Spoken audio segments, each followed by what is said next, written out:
দুইটা পাপ জীবনে করবেন না। দুইটা এমন পাপ রয়েছে জীবনে করার চেষ্টা করবেন, আজকে থেকে আপনারা প্রমিস করবেন এই দুইটা পাপ আমরা কখনো করব না। আপনি নামাজ পড়েন নাই, আল্লাহ তাআলার যদি দয়া হয়ে যায় তাহলে আপনাকে মাফ করে দিবেন।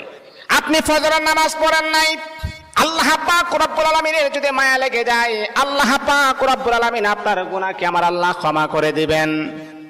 আপনি যদি নফল নামাজ ইবাদত বন্দেগী কম করেন, আমার আল্লাহ কিন্তু আপনাকে মাফ করে দিবেন।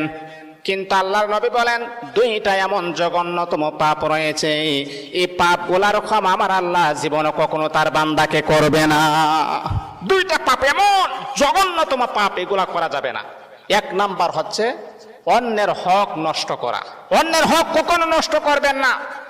আজকে নিজের ভাই বোনের হক নষ্ট করে দেয়, অন্যের হক নষ্ট করা যাবে না। দুই নাম্বার হচ্ছে আল্লাহ পাক রব্বুল আলামিনের সাথে শিরিক করা। যদি কোনো বান্দা আল্লাহ পাকের সাথে শিরিক করেন, আমার আল্লাহ